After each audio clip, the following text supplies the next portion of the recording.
இடம்பலம் entertainment நேயர்களுக்கு வணக்கம். அனைவருக்கும் இனிய பொங்கல் நல்வாழ்த்துக்கள்.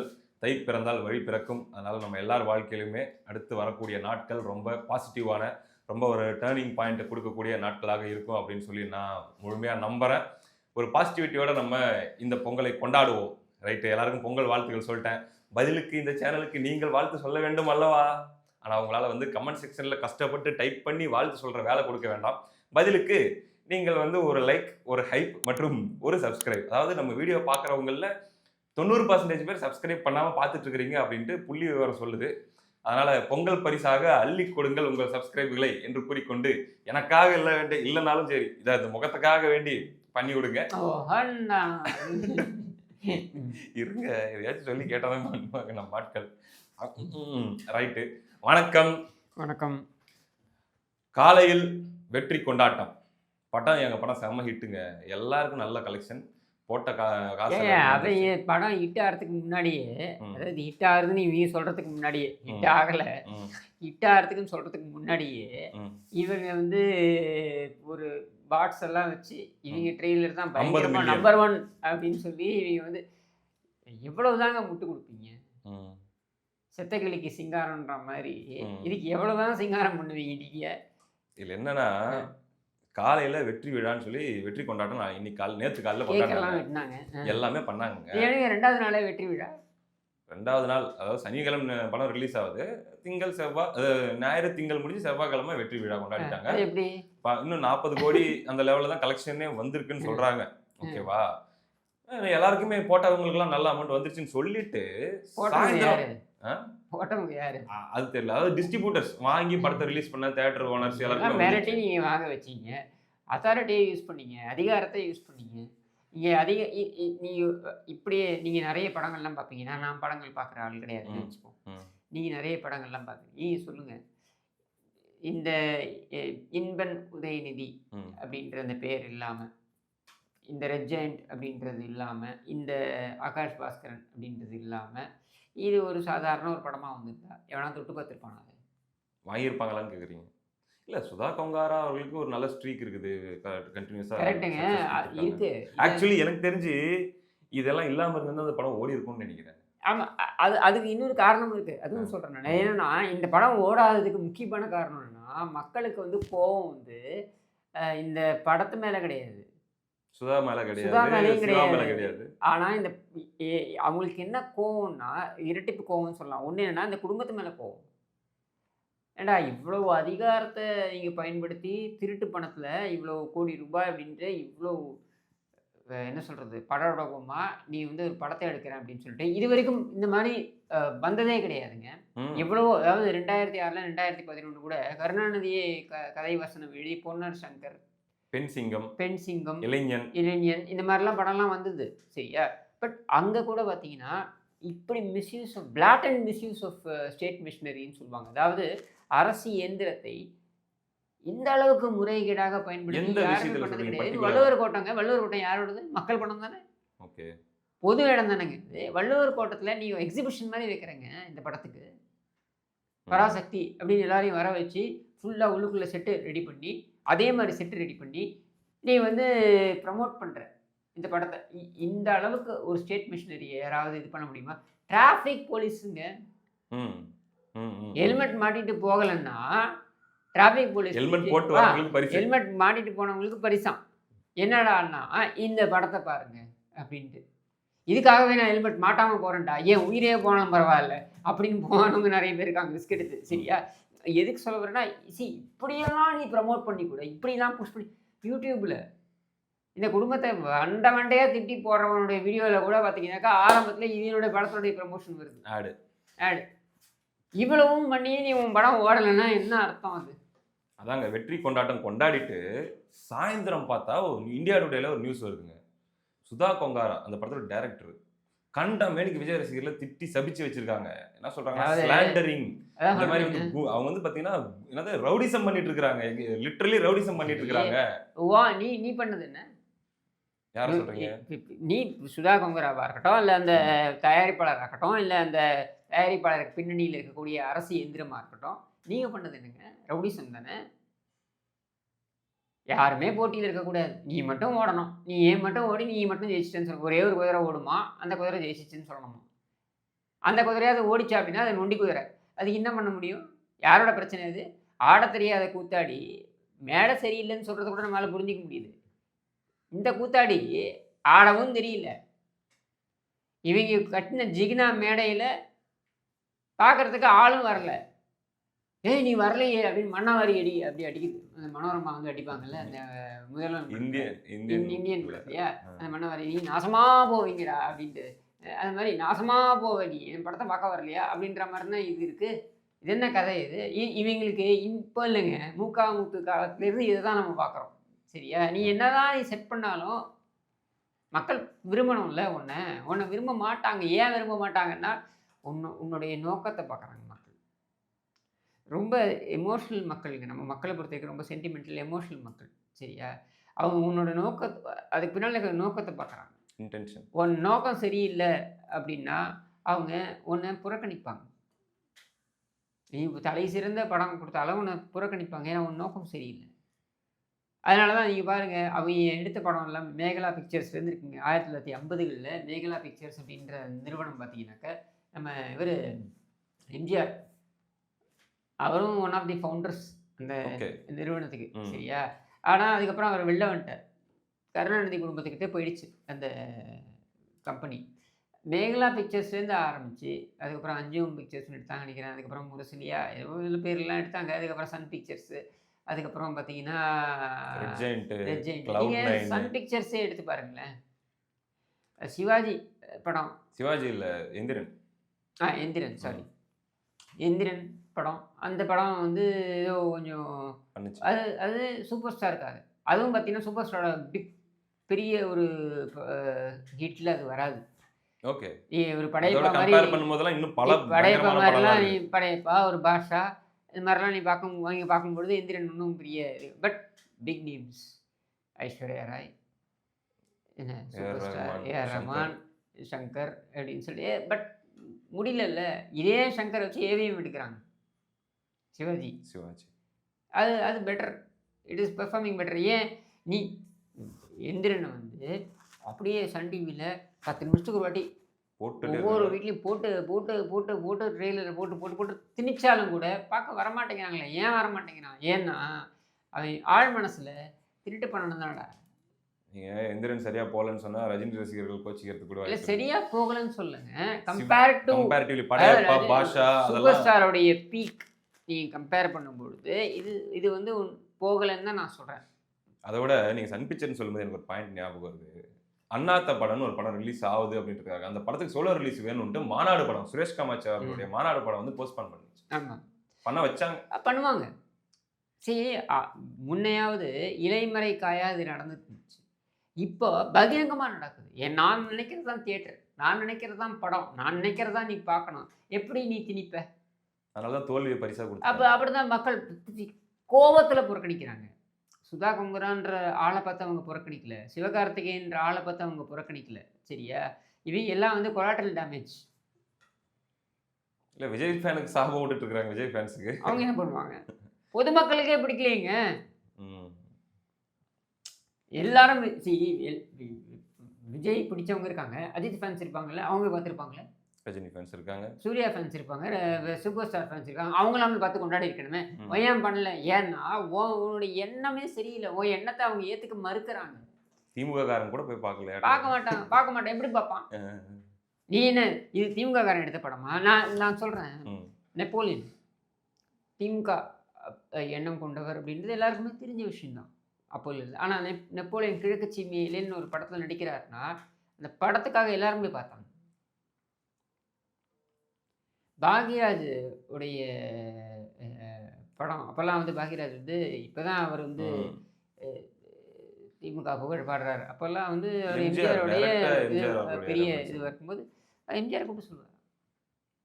நான் வந்து பார்த்து அதுக்கப்புறம் அப்புறம் என் படம் அப்படின்ற மாதிரி ஏடிஎம்கேன்ற முத்திரை ஏடிஎம்கேன்ற வந்துடக்கூடாது. சாயம் வந்துடக்கூடாது அப்படின்னு சொல்லிட்டு நீ வந்து உன் படம் ஜனநாயகமாக ஓடட்டும் அப்படின்னு சொல்லிட்டு இவங்கெல்லாம் டேலண்டட். பாக்யராஜா இருக்கட்டும், பாரதி ராஜாவாக இருக்கட்டும், இவங்கெல்லாம் கஷ்டப்பட்டு வந்தவங்க. சரியா? இவங்கெல்லாம் வந்து ஒரு ஒரு அந்த அப்போல்லாம் வந்து டிஜிட்டல் மாதிரி கிடையாது. நீ எத்தனை வேணாலும் டேக் எடுக்கலாம் அப்படிலாம் கிடையாது. அப்போல்லாம் வந்து ஒரு ரீல் ஓடிக்கிட்டு இருக்குன்னா பார்த்து பார்த்து காசு அளந்து ஓடிக்கிட்டு அளந்து தான் இருக்குன்னு எடுக்கும். அர்த்தம். சரியா? ம். அப்படின்னும் பொழுது அவங்க அந்த ப்ரெஷர்ல ஒர்க் பண்ணி உனக்கு என்ன ப்ரெஷர் இருக்கு? இந்த ப்ரொடக்ஷன் ஹவுஸ்க்கு சொல்றீங்க. ஒரு ப்ரெஷரும் கிடையாதுங்க. என்ன ப்ரெஷர் இருக்கு? ஆகாஷ் பாஸ்கரன்றவன் யாரு? உதயநிதி இன்பன் அவருடைய நண்பர். உதவாநிதின்றவன் யாரு? உதயநிதி அவருடைய மகன். அ இவன் இன்பன் உதவாநிதின்றவன் அந்த உதவாநிதியோட பையன். ஆகாஷ் பாஸ்கரன் யாரு? கருணாநிதி குடும்பத்துல உறவுக்காரன். And friend. சரியா? அவ்வளோதான். இவன் இது கடந்து இவனுக்கு என்ன ப்ரெஷர் இருக்க முடியும்? இந்த படத்தை ஹிட்டாக்கணுன்றதுக்கு என்ன 1000 சொன்னாலும் தீருபாய் அம்பானி, தீருபாய் அம்பானிங்க. சரியா? முகேஷ் அம்பானி இருக்கலாம், அனந்த் அம்பானி இருக்கலாம். இல்லை இவங்கெல்லாம் வரலாம். ஆனால் தீருபாய் அம்பானி, ஜீருபாய் அம்பானி. வை? பிகாஸ் அவன் அவர்தான் கீழ இருந்து மேல் வந்து அவன் எஸ்டாப்ளிஷ் பண்ண அவன் எஸ்டாப்ளிஷ் பண்ணதுலேருந்து நீ எடுத்துகிட்டு வரலாம். அது உழைச்சி சம்பாதிச்சவனுக்கே அப்படி அப்படின்னும் பொழுது திருட்டு குடும்பம் நீ. உனக்கு என்ன? இது மக்கள் பார்க்க மாட்டாங்களா? புரிஞ்சிக்க மாட்டாங்களா? அவங்களுக்கு தெரியாதா? திரைப்படம்ன்றது ஒரு கடலுங்க, ஒரு டேலண்ட். 2 தரப்பு நான் திருப்பி சொல்கிறேன். ஏன் இந்த டேலண்ட் வெளில வருது அப்படின்றத நீங்கள் கூர்ந்து கவனிச்சு பாருங்கள். 2 தரப்பு மக்கள் வந்து திரைப்படத்தில் ஆர்டிஸ்டாக வந்து எக்ஸலாக இருப்பாங்க. ஒன்று யார் அப்படின்னு பார்த்தீங்கன்னாக்கா, தினக்கூலியில் இருக்கக்கூடிய முக்கியமாக தலித் சமுதாயத்தை சேர்ந்தவர்கள். ஏன்னா அவனுக்கு வந்து அவனுக்கு என்ன பொழுதுபோக்குன்னு வெளியில் போக முடியாது. கலை அவங்களுக்குள்ளேயே அவங்க ஏதாச்சும் அவங்களுக்குள்ளேயே அவங்க வந்து பாட்டு இந்த பாடுவாங்க, இல்ல ஏதாச்சும் அவங்களுக்குள்ளேயே அவங்க என்டர்டெயின் பண்ணிக்கணும். அவங்க பொழுதுபோக்குக்கு அவங்களே அவங்கள இது பண்ணிக்கணும். இது ஒரு பக்கம். 2வது பக்கம் என்ன தெரியுமா? இந்த சடங்கு சம்பிரதாயம் எல்லாம் முடிச்சுட்டு வேற எதுவும் பண்ணுறது கிடையாது ம். அப்படின்னு இருக்கக்கூடியவங்களுக்கு நேரத்தை கழிப்பதற்காக அவங்க பொழுதுபோக்கு இதெல்லாம் இந்த கர்நாடக இசை இதையெல்லாம் நீங்கள் பார்த்தீங்கன்னாக்கா இந்த ஜானரில் வரும். சரியா? இவங்க 2 பேருமே கலை படைப்புகள். அதனால தான் நீங்கள் பார்த்தீங்கன்னா இவங்க 2 பேருமே வந்து எக்ஸல் பண்ணுவாங்க. சரி, அப்போ ஒரு கலைன்றதுக்கு ஒரு உத்வேகம் இருக்கும், உந்துதல் இருக்கணும். என்ன உந்துதல் அப்படின்னா, உனக்கு வந்து எமோஷ்னலாக நீ வந்து ஒன்று ப்ரெஷரில் இருக்கணும், இல்லை உனக்கு லீஷர் ம். டைம் இருக்கணும். இது 2ம் இருக்கணும். இது 2மே இல்லாமல் உங்கள்கிட்ட பணம் இருக்குன்றதுனால நீ கொண்டு வந்து நீ வந்து இது கலைன்னு கொண்டு வந்து நிறுத்தினா அது யாரும் பார்க்க மாட்டாங்க. ஸோ இது வந்து இந்த ஆட்சி மேல் இருக்கிற கோபமாவும் நம்ம எடுத்துக்கலாம் இல்லையா? இந்த படத்துடைய தோல்விக்கான காரணம். ஆட்சியெல்லாம் 2வது பட்சம். ம். Point is very simple. நீ வந்து இந்த உன்னுடைய குடும்பம் அதிகாரத்தை பயன்படுத்தி ஒரு குடும்பம் வந்து உனக்கு திணிக்க பார்க்குது. அதே சமயத்தில் இன்னொருத்தனை அவன் கஷ்டப்பட்டு வரான், அவனோட படத்தை நீங்கள் நிறுத்துறீங்க. சரியா? இல்ல, இதுதான் அவங்க இந்த பார்க்குறாங்க. டேட் ஆக்சுவலி இவங்க 14ஆம் தேதி வைக்கிறாங்க. அதாவது இன்னைக்கு தான் ரிலீஸ் ஆயிருக்கணும் ஆக்சுவலி பராசக்தி. உலக 5 நாள் வரலாறு ஹாலிடே. அதாங்க உலக வரலாறுலேயே ஆ. பொங்கல் ரிலீஸ்ன்ற படம் பொங்கலுக்கு முன்னாடியே வாஷ் அவுட் ஆனது இதான் முதல் முறைன்னு நினைக்கிறேன். ஓ. என்ன?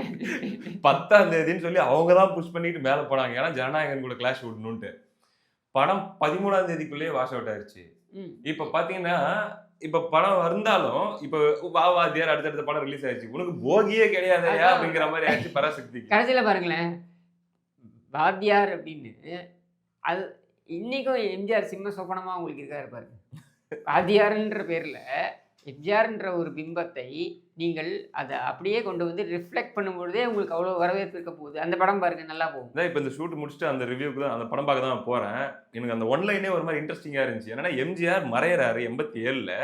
அவர் மறைந்த அதே நாளில் இவர் பாருங்க கார்த்தி பிறக்கிறாரு. அந்த கார்த்தியோட தாத்தா ராஜ்கிரண் வந்து தீவிர எம்ஜிஆருடைய ஒரு பயங்கரமான ஃபேன். அப்ப வந்து எம்ஜிஆரே தனக்கு பேரனாக பிறந்துட்டாரு அப்படின்னு நினைச்சு வளர்க்குறாரு. வாத்தியாரன் தான் அவருடைய பேரனை கூப்பிடுவாராம். இப்ப இவரை சுத்தி நடக்கிறது தான் கதைன்னும் போது எனக்கு எக்ஸைட்டிங்கா இருந்துச்சு. டைரக்டரும் செம டைரக்டர். அதனால நான் பார்க்க போறேன். இப்பயே சொல்லிடுறேன், வந்துரும். இந்த வீடியோ ரிலீஸ் ஆகி அடுத்த ஒரு 3-4 மணி நேரத்துல ரிவ்யூ வரும். கண்டிப்பா பாருங்க. Okay, continue. ஒரு ப்ரொமோஷன். நீங்கள் நாடோடி மன்னன்லேருந்து ஆரம்பிச்சு அவர் எப்படி கொண்டு வந்தார் திரைப்படங்கள்லாம் அப்படின்னு பார்க்கும்பொழுது நீங்கள் புரிஞ்சுக்கலாம். மக்கள் வந்து திரைப்படம் உன்னுடைய ஆர்ட் அப்படின்றதையும் கடந்து ஒரு நோக்கத்தை பார்ப்பாங்க. அதனால்தான் எம்ஜிஆரால் சொல்ல முடிஞ்சிச்சு, நான் இந்த படம் ஓடினால் நான் மன்னன், இந்த படம் ஓடலை நான் நாடோடி அப்படின்னு சொல்ல முடிஞ்சிச்சு. இல்ல இந்த வளையல் சாரிலாம் அனுப்புனாங்கன்னு ஏதோ அவை ஒரு கதை சொல்லுவீங்க. இங்கே அயோத்தியா மண்டபம், இங்கே வெஸ்மாம்பலத்தில் அயோத்தியா மண்டபத்தில் மதுரை முத்து பேசுகிறாரு. ஓகே. மதுரை முத்துன்றவர் மேயராக இருந்திருக்காரு மதுரையில். பக்கத்துல ஸ்டாண்ட் அப் அது மட்டும் காமெடி இல்லாமல் கிடையாது. பெரிய இதுங்க அவர், ஒரு பெரிய இவர். அவர் பேசுகிறாரு என்ன, ஏன் அட்டகத்தி யார் எம்ஜிஆர் பார்த்து சொல்கிறாரு, ம். இது என்ன படத்துக்கு? படம் இது உலகம் சுற்றும் வாலிபன். ஓகே. 72, 73ல் வந்தது. படம் சொன்ன தேதிக்கு வந்துடுச்சுன்னா வராதுடா, வந்துடுச்சுன்னா நான் வளையல் மாட்டிக்கிறேன்டா, அவர் திமுகவா அப்போ? நான் புடவை கட்டிக்கிறேன்டா ம். அப்படின்றாரு. சரியா? அங்கே சவால் விடுறாரு. ஓகே. எதுவுமே பதிலே சொல்லல. என்னுடைய பதில் செயலில் இருக்கும் அப்படின்ட்டு சொன்ன தேதிக்கு வந்துருச்சுங்க. நீங்கள் அந்த தேவி பேரடைஸ் இருக்கு பாருங்க. ஓகே. ஓகே. நீங்கள் இருக்க தேவி தியேட்டர்லேருந்து அங்கேருந்து கிட்டத்தட்ட 1/2 கிலோமீட்டர் இது அண்ணா ஸ்டாச்சு. ஓகே. அங்கேருந்து கியூ நிற்குதுங்க பா படத்துக்கு. இத்தனைக்கும் அந்த படம் எடுத்து பார்த்தீங்கன்னா உலகம் சுற்றும் வாலிபன் நாகேஷ் இருப்பார். என்னென்ன உண்மை புரியல. எங்கெல்லாம் கூட்டு போயிட்டாரு, ஜப்பான் கூட்டு போயிட்டாரு. எங்கெல்லாம் வந்து ஹோட்டலில் தங்க வச்சிட்டாரு, நல்லா கம்ஃபர்டபுளாக தங்க வச்சிட்டாரு. டெய்லி ஏதாவது ஒரு கிஃப்ட் வாங்கி கொடுப்பாரு, எல்லாம் இது பண்ணுவார், எல்லாம் பண்ணுவார். முதல்ல சிங்கப்பூர் எங்கேயோ, அப்புறம் ஜப்பான் அப்படின்ட்டு. ஆனால் என்னென்னா பவுண்ட் ஸ்கிரிப்டே கிடையாது. சரியா? அந்த ஸ்பாட்டில் இந்த இடம் அப்படின்னு ஸ்பாட்டு, அந்த சிக் மம்மு சிக் மம்மு சிக் பப்பான்னு ஒரு பாட்டு வரும், சிரித்து வாழ வேண்டும் அப்படின்ற பாட்டுக்குள்ள ஸ்பாட்டில் போயிட்டு இந்த இடத்துல இந்த சாங்குக்கு இப்படி அந்த டைமுக்கு அப்படி முடிவெடுத்து அப்படின்னு பண்ணுறது. இது வந்து எம்ஜிஆரால் மட்டும்தான் முடியும். சரியா? ஸ்பாட்டை ரெடி பண்ணிவிட்டு ஸ்பாட்டில் ஆர்டிஸ்டையும் வர வச்சுட்டு அதுக்கப்புறம் ஆர்டிஸ்ட்டுக்கு இதெல்லாம் நீ பண்ணு. அவர் தான் இயக்குனரா? ஆர்டிஸ்ட் நீ இதெல்லாம் பண்ணு அப்படின்னு சொல்லிட்டு இதை வந்து இந்த ஸ்டோரியோட நீங்கள் இணைச்சி கொண்டு போகிறது எவ்வளோ ஒரு டேலண்ட் இருக்கணும் ஒரு பர்சன் அதை பண்ணுறதுக்கு. ஈவன் ஃபார் நாடோடி மன்னன் அதே தான். ஏவிஎம் இவர் சொல்கிறார், ஏவிஎம் செட்டியார் அவர் சொல்கிறாரு, நாடோடி மன்னனுடைய வெற்றி விழா அப்போ அவர் சொல்கிறாரு, ஏவிஎம் நாகிரெட்டி இந்த மாதிரி பெரிய பெரிய தயாரிப்பாளர்கள் நாங்களே யோசிப்போம் 75 பிரிண்ட்டு. அப்போது பெரிய விஷயம். 75 பிரிண்ட்டு விட்றதுன்றது பெரிய விஷயம். நாங்களே யோசிப்போம், இந்த ஆள் எப்படி இவரே நடித்து இவரே தயாரித்து தைரியமாக இவரே எப்படி வெளில இந்த படத்தை எப்படி வெளியிடுறாருன்னு எனக்கு ஒன்றும் புரியல. ஆனால் எம்ஜிஆர் தான் அப்படின்ட்டு. அப்போது நீங்கள் பண்ணணும்னு சொன்னவர் அமைதி ஆகிட்டார். அதுக்கப்புறம் ஆமாம் சைலண்ட் ஆகிட்டார். ஆமாம். நீ நாடோடி மன்னன்லேருந்து ஆரம்பிச்சு உலகம் சுற்றும் வாலிபன் வரைக்கும் நீங்கள் பார்த்தீங்கன்னா எம்ஜிஆருடைய இந்த ட்ரெஜெக்ட்ரி நீங்கள் பார்த்தீங்கன்னா அவருடைய இந்த ஜேர்னி நீங்கள் பார்த்தீங்கன்னா தி கைண்ட் ஆஃப் இன்வால்மெண்ட் அவர் அதில் போட்டது அதுதான். நான் இப்போ 1001 நிதி கூட நீங்கள் சொல்லிட்டு இருந்தீங்க, இந்த பாட்டை எத்தனை வாட்டி பார்ப்பீங்க அப்படின்னு சொல்லிட்டு. இந்த பாட்டை நான் நிறைய வாட்டி பார்க்குறதுக்கான காரணம் என்னென்னா, அந்த பாட்டில் நீங்கள் எடுத்தீங்கன்னாக்க உன்னை நான் சந்தித்தேன் 1001 இந்த பாட்டு, அதோ அந்த பறவை போல் வாழ வேண்டும் அப்படின்ற பாட்டு. இந்த ரெண்டுத்தையும் நீங்கள் க்ளோஸாக வாட்ச் பண்ணி பாருங்கள். ஒன்று வந்து போட்டில் எடுத்திருப்பாங்க, கோவாவில் எடுத்து ஷூட்டு சரியா? ஒன்று வந்து ஒரு கோவாவில் ஒரு தனி ஐலாண்ட் அங்கே போயிட்டு இங்கேருந்து அங்கே கோவா கூட கிடையாது, மேங்களூர்லேருந்து தனியாக ஒரு ஐலாண்டு அங்கே போயிட்டு அங்கே எடுத்திருப்பாங்க இந்த ஷூட்டு. 2 பாட்டம் பார்த்தீங்கன்னாக்க காஸ்டியூம்ஸ் நீங்கள் க்ளோஸாக வாட்ச் பண்ணி பாருங்கள். காஸ்டியூம்ஸ் ஆல்மோஸ்ட் ஒரே காஸ்டியூம்ஸ். அப்போ அது 2 நாள் 3 நாள்லேயே இந்த ஷூட்டு ஃபுல்லாக எடுத்திருக்காங்கன்னு அர்த்தம் டெக்னிக்கலாக. சரியா? ஒன்று வந்து செட்டில் எடுத்திருப்பாங்க, இன்னொன்று வந்து போட்டில் வச்சு எடுத்திருப்பாங்க. சரியா? ரெண்டுமே வந்து அந்த 3 நாளில் எடுத்து முடிக்கணும், ரீல் வேஸ்ட் ஆகக்கூடாது, இத்தனை சேலஞ்சில் அதை எடுத்திருப்பாங்க. சரியா? இதெல்லாம் ஏன் நான் சொல்ல வரேன்னா, பிரம்மாண்டத்தை நீ வந்து ஸ்க்ரீனில் நீங்கள் பார்க்குறீங்க, ஆனால் அதுக்கு பின்னாடி இருக்க ஒர்க் என்ன அப்படின்றத நீங்கள் கூர்ந்து கவனிக்கணும். there are so many things, nuances. ஒரு திரைப்படம்ன்றது nuances தானே. புரியுது. நீங்கள் Viswanath, I will say one of the greatest directors Viswanath அப்படின்னு சொல்லிட்டு அவர் இது சலங்கை ஒளி எடுத்திருப்பார். அதில் பார்த்தீங்கன்னா ஜெயபிரதா அப்போ பெரிய ஸ்டார், கமல்ஹாசன் 2 பேரையும் வச்சு எடுத்திருப்பாரு. அதில் பாருங்க ரொம்ப சிம்பிளாக, செட்டே ஒன்றும் பெருசாக கிடையாது. செட்டு ஒரு கேட்டு, ஒரு வீட்டுக்குள்ளே வராங்க, ஒரு கேட்டு, அந்த கேட் எப்படி திறக்கிறதுன்னு தெரியாது கமல்ஹாசனுக்கு. ஸோ அந்த மாதிரி சின்ன சின்ன நுவான்சஸ் பட் பெரிய லெவலில் பிரம்மாண்டமாக காமிச்சிருப்பாங்க. Because name is Kamal Haasan, name is Jayaprada, right? அந்த மாதிரி நீங்கள் இங்கே பெரிய பெரிய ஸ்டாரை கொண்டு வந்து பெரிய பெரிய செட்டை கொண்டு வந்து அதை வச்சு நம்ம மேலே அப்படி திணிக்கிறதுன்றது முக்கியம் கிடையாது. அது மட்டும் இல்லாமல் அதிகாரத்தை வைத்து கொண்டு தியேட்டரும் கையில் பிளாங்க் செக்கு எவ்வளோ வேணாலும் செலவு பண்ணிக்கலாம் நீ. சரியா? டிஸ்ட்ரிபியூட்டரும் உனக்கு அடிமைகள். சரியா? இவ்வளவும் வச்சுட்டு உன் படம் ஓடலைன்னா என்ன அர்த்தம்? நீ என்னடான்னா மண்ணை வாரி எல்லார் மேலேயும் அடிக்கிற. விட்டா அந்த மனோரமா மாதிரி இப்படி தூக்கி தூக்கி அடிப்ப போகுது. மண்ணை நாசமாக போகணும், நாசமாக போகணும், யாரும் வரமாட்டேன்னு உன் படத்தை எவன் வந்து பார்ப்பான்? சரி.